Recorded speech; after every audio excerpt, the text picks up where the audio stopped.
All right, hey everybody, thanks for joining us. There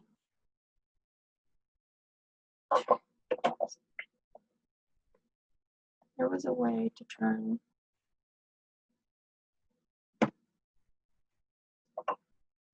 All right, hey everybody, thanks for joining us. Let me how to mute that. Oh, yes. Boom. All right, now we're working. Now I can see comments. Thank you for joining us today. Kim and I are here in the River Room making our recipes. This month's theme, we use the Marvel Universe, the official cookbook. We weren't thrilled with this cookbook. We purchased a whole bunch of these. We have the one we're doing next month is the Walking Dead one. We'll talk about in a little bit. Oh, wait. These might be useful. Holy moly. All right. So hopefully that you guys can hear us. We're hoping that with these mics, it makes it a little bit better and not as muffled. But we purchased a whole bunch of these official cookbooks for different, I guess you could say, fan fiction, TV shows and movies. And we decided that for a couple of these months, we were going to pick a cookbook that we actually had here in the library and do it. So we chose the Marvel Universe because September is and was library card sign-up month. It ends tomorrow. The, what would you call it? Spokesperson was Miss Wonderful herself, Wonder Woman. And so that's kind of why we chose this way. Well, we won't say that this is a completely bad cookbook. There is a lot of different interesting things. Too intricate for me. Yes, there's some in here that if you are, I'm looking, I opened up to that. If you are a intermediate, no, not even that. I think for some of these recipes, you have to be like advanced. Yeah. They have some ingredients that are not, I would say, readily available in some stores. So it'd be a little bit harder. For instance, it's kind of like pizzazz, and I was going to try to do this one just as a second one, but this one's called Dazzler's Pizza Bagels. And as you can see, it literally is just small baby bagels, and they use, you know, the things that you would do pizza-wise. But then, because it's called Dazzler's, they use edible glitter. Most stores you can't find edible glitter, so I was going to end up having to get it on the good old Amazon. But Kim and I finally came up with the recipes we felt comfortable with doing. And initially I was going to do the recipe she was doing, but then I really wanted to do this other one, so she chose this one. So what we're going to do today is I'm going to show you and talk about my recipe because I'm going to have to do some cookie cutting out. So as I'm doing that, I'm going to turn you over to Kim so that you can see her recipe. So I'm going to swap you a little bit so you can see me. And before I bring you down, I am doing what they call the Lockjaws Dog Biscuit. This is just a copy from the cookbook right there. And what I really wanted to do was I wanted to come up with a recipe that I could utilize to make Christmas presents for my family dogs, you know, my husband's family dogs, neighbor dogs, you know, things like that, that we can do something a little bit more homemade and it's a little bit more natural so that if some of the dogs have certain allergies or something, you can kind of monitor it. So as I'm doing this, I'm going to ask you guys, we're streaming this on Facebook. I have an iPad right here so that I can monitor comments. So if you guys would like to interact or ask questions, please let us know. And as a reminder in the future, if you would like to actually visually be able to see us and talk with us at the same time, let us know. We will give you the Zoom credentials so that you can log on and Zoom with us as we're streaming. So Lockjaws Dog Biscuits. It calls for 3 cups whole wheat flour, plus more for dusting, 1 teaspoon kosher salt, 2 large eggs, half a cup canned pumpkin puree, not the pie filling, a 1/4 cup creamy peanut butter as needed, and the 1 cup water. So you're going to start off by preheating your oven to 350. It notes grease a sheet pan and then line it with parchment paper. I'm not Betty Crocker. I just line it with parchment paper. I understand the concept of why it might need grease, but my trial one last night, it showed and it behaved just like a cookie. So I didn't see the need for having to weight down the parchment paper and then put the cookies, the biscuits, however you want to call them, on top of it. So you will combine all of those ingredients, except the water, in a stand mixer. So I prepared my dough already at home because my stand mixer is one of the big KitchenAid ones, and I wasn't going to try to lug that one in today. I made 2 batches. My first batch last night ended up not going as planned. So what you're supposed to do is you're supposed to mix everything together. And once that gets to doughy and you start kind of hearing your mixer get a little bit like it's working, you stop it and you add some water in. So I added all the water and mixed it up. And it says, once fully combined, add water until the dough comes together into a shaggy mass. I will be honest with you, adding that whole cup of water definitely made it a shaggy mass. It says flour a clean surface, then put it down, just pretending like you're doing a dough for either a pie or cookies or whichever.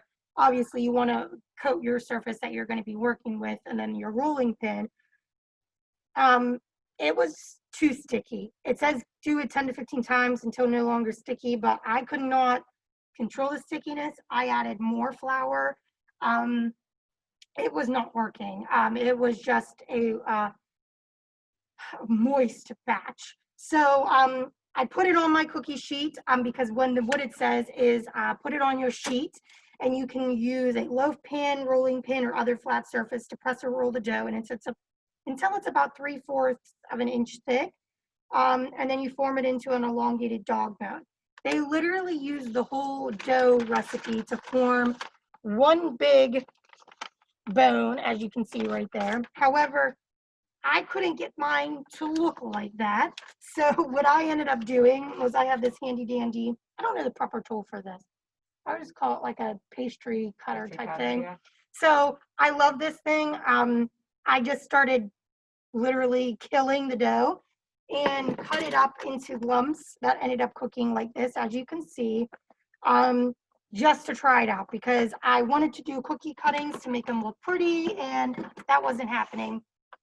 So after I got it, I baked it. You're supposed to bake it for a full hour until hardened and let cool before you serve to your favorite super pup, such as Lucky the pizza dog, Thori, Rambo, Sassafras, Cerebus, Miss Lion, Deuce, or Dogpool.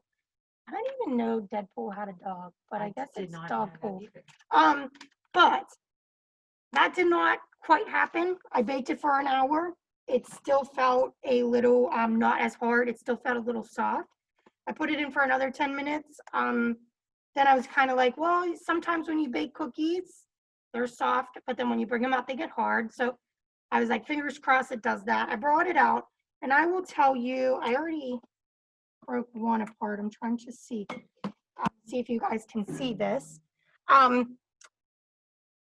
It's slightly springy. It does have it's not moist, but it is definitely thick. And I tasted it. It's just like a bland peanut butter pumpkin cookie, super bland, but it might be even more bland because of how much extra flour I had to use to try to get the stickiness down. So this was my first attempt. I did give some to the curator of the museum here to give some to his pups at home. And I know my neighbor's not watching right now, but I will be giving some of these huge hunkin' ones to her beautiful, huge dogs next door to see if they will taste test and actually get dog approval. So I don't have dog approval. I have human taste testing, and it's at least edible. So what I am doing right now is I made a second batch. And as you can see right here, I'm going to bring it down a little bit. This batch of dough, I did something different though. When I got everything mixed, instead of putting all of the water in as I was mixing. I only actually put, I believe, about a quarter cup of water in, and it started mixing, but then it started getting into a dough-like substance that I was familiar with that you need when you want to start cookie cutting. So I did not put the full cup of water in this one. So this dough is a little bit less tacky. Actually, it's a lot less tacky. And what I'm going to do today is I'm going to bring you down a little bit. And please, I see some people joining us, so thank you. If our audio is a little bit weird, let us know. We'll try to kind of talk more into the mic while we have these masks on right now. But I'm going to cut a few out, and then I'm going to turn it over to Kim so that she can do her recipe while I finish cutting. So I buy the randomest things at bookstores because obviously I'm a librarian. And one bookstore was selling this thing called Dog Biscuits. Literally, it had a baby cookbook in there with some dog biscuit recipes. But what I really wanted it for was to eventually, so I could make my own things. There's a fire hydrant. If you can see that right there. There is a little kitty cat. And there is a dog bone. And I have never used it. And then finally, when I came across this recipe, I said, all right, let's try. So I'm going to bring it down a little bit and see how these turn out. I probably should grab a knife to pop it out.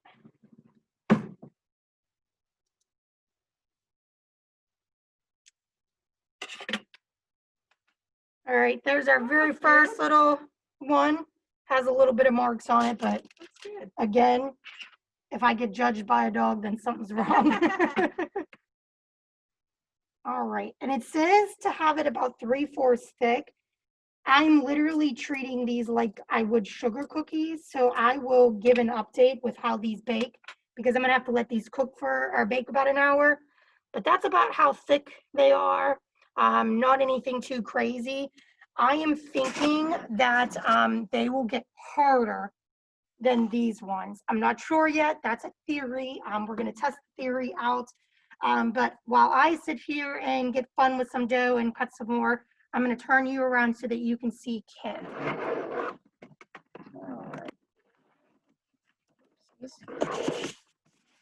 All right. There we go. Here, I'll bring it up so you can talk I'll put it first. down when I get ready. Okay, my recipe for today is called Deadpool's Tumi Changitas, which are basically mini, tiny chimichangas. And they're like a deep fried burrito is what it says. I'll show you what it looks like when they are already cooked. So you can see they're just like little mini burritos.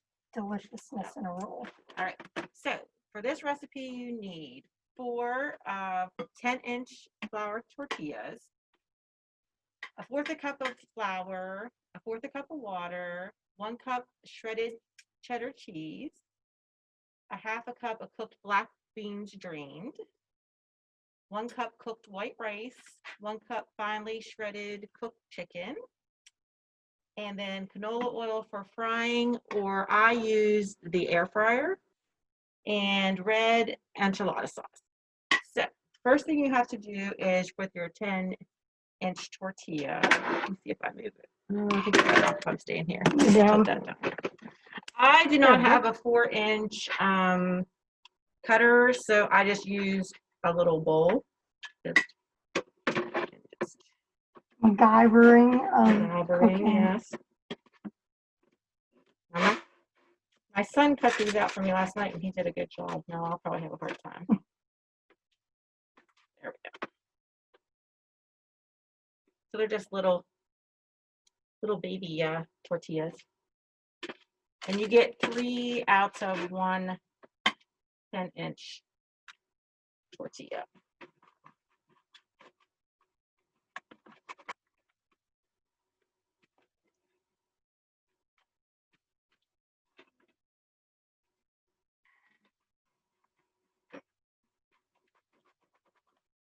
Oh, these cats are so cute. And I guess you could just use your scrap pieces. You could probably just fry them up and use them as like chips. Oh, shoot. Sorry about that.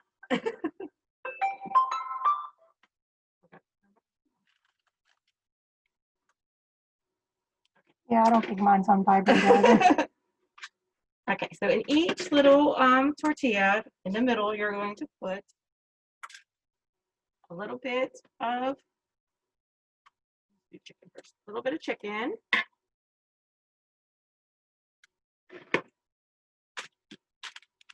Middle. And it's very little, it's not very much.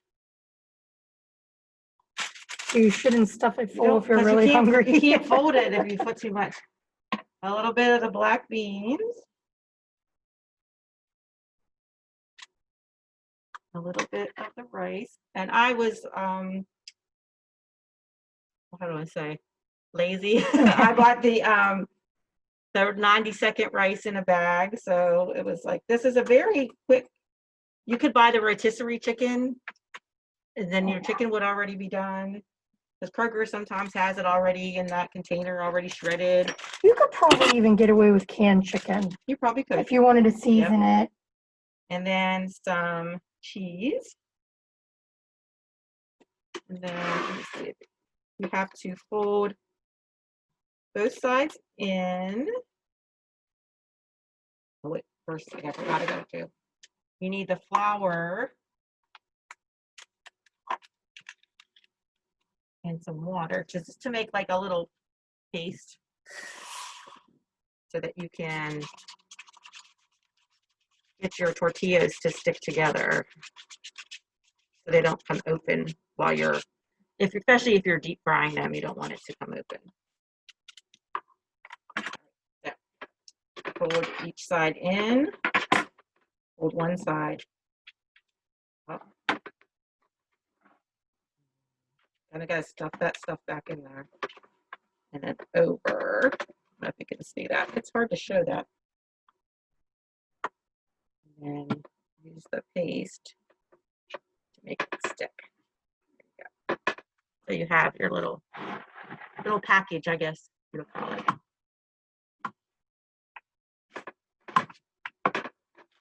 And you could actually wouldn't have to make mini ones. You could make a whole size. To fill your appetite. To fill your appetite, yes. But these would be nice for like a party, like because they're little, you can just grab it in your hands. Another one here.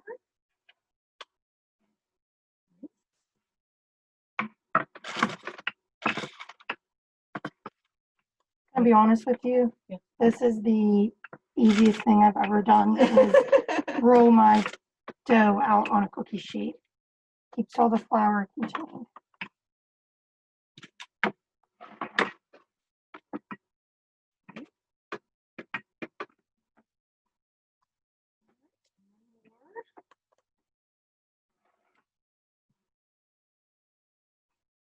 And this will make 12. The recipe will make 12.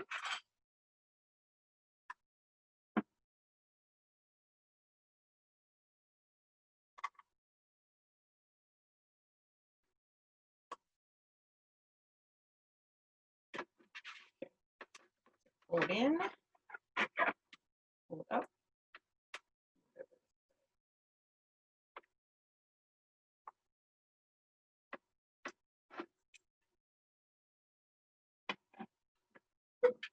We have our 3 little packages.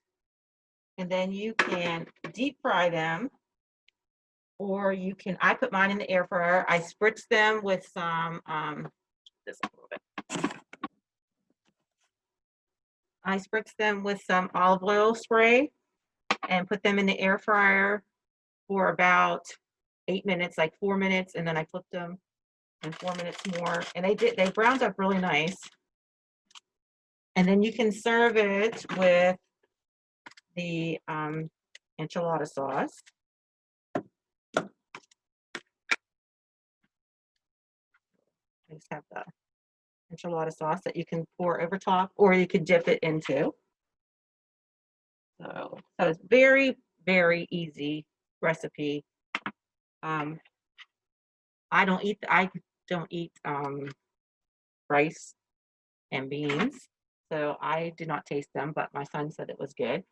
I thought about making it with cauliflower rice, but I did make one with just the cheese and chicken, and did it the same way, and then put it in the air fryer, and it was very good with the enchilada sauce.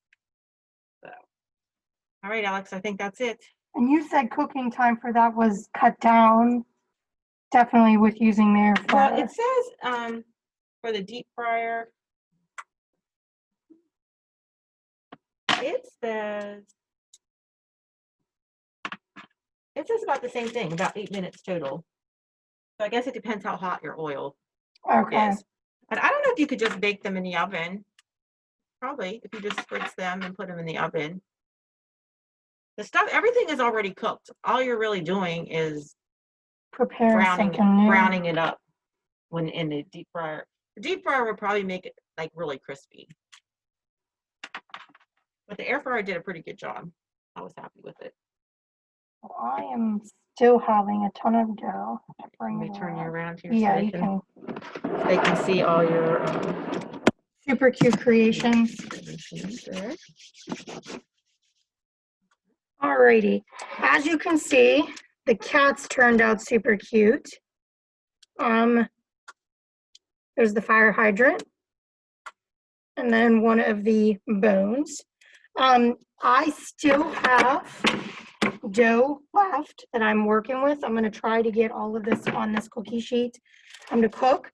What I did notice was that you didn't have any bleed. The cookies don't expand. They don't puff. They puff in meaning that they get a little domey, but they don't spread out. Yeah, so you can really get as many as you want close together, because I had some that were actually side by side, but because I had already severed the connection, they baked fine. So literally this is going to make, how many do I have?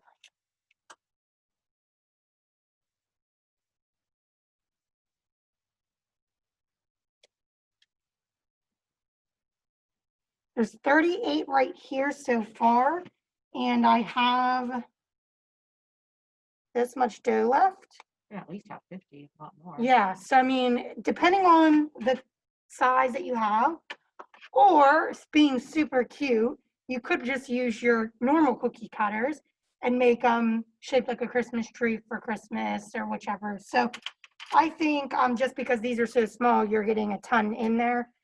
These are literally, I would say, only about 2 inches long, if that. Depend on the size of your dog too, probably. Yeah, and I mean, these ones for a big dog, they're probably going to eat like a trillion of them. But like a little one is probably just going to like 1 or 2 and they're fine. So I'm finding putting less water in, you get a better consistency to be able to actually do cookie cutting and forming, because this is actually allowing me, if I want to form it into something fun, this is allowing me without sticking. I didn't have to add too much more flour to it. So if you do the recipe as normal, which as always, I will share them in the comments. I will share both of ours later. Or I could just make you guys come in and check out the book, but I'll share the recipes. The original recipe will just be a lot tackier. Maybe I did something slightly wrong, but I just think it's because there was a lot of water. So I haven't saw any comments popping up, but I've seen some people join us and watching with us, so thank you. What I'm going to do is I'm going to bring us back over so that Kim and I can both be in the shot. And we'll talk about next month's theme. So obviously next month is Spooktacular. It's October. And we have a few programs coming up, but the Cook by the Book thing is something that we're going to continue to do. We will do it again, just Kim and I in here making something. We are using the Walking Dead's Survival and Cooking Guide. Cookbook and Survival Guide. Yes. So we really, really liked that cookbook. The cookbook has a lot of different more natural, basic. Yeah, yeah, because it's taking you back to survival mode. So it actually has some fun things in there. It's like how to dry your own fruit or vegetables, and then a recipe later on calls for your previously sun-dried fruit that you did by yourself, because obviously if we're in with zombies, we're like post-apocalyptic, so nothing's, doing it at the store. So we like that. We have already chosen our recipes out. We will have them to prepare for you guys here. Again, as noted, you guys will always be able to watch us on Facebook, because what we do is we watch it through Zoom now, or we have it record through Zoom and attach to Facebook so that anybody else, maybe on their lunch break or anything, scrolling by can watch us. But if you would really like to interact and be able to talk with us, let us know and we'll give you the Zoom credentials so that you can join us each month or join us whichever months you want to do. So obviously the theme next month is just that cookbook because it's, zombies in October, but we do have a many more different. If you guys come up with a fun theme, let us know. We'll try it out and see it. Otherwise, thank you for joining us. I see some loves and likes pop up. I don't see any commentary, so what we'll ask for you is when we end here, you can always comment and interact with us after the fact. Write things down. If there's a recipe that you would love to share, maybe it's a little fancy, but you thought that there was some ways that you could cut corners to make it a little bit more normal person. Because for instance, like she did, the different things where she already had the rice in the pre-made bag. And so if there's ways that you can cut corners but still get the same results, except I guess if we're, yeah, Gordon Ramsay probably wouldn't agree if he'd probably be calling us, a whole bunch of words. But for us as quote unquote daily working people, working class, that we work a certain job, we want quick and easy. We do, but we want also deliciousness. And so her recipe, I'm definitely going to be making someday soon. Very easy. Yeah. I just have to get an air fryer because I hate having to do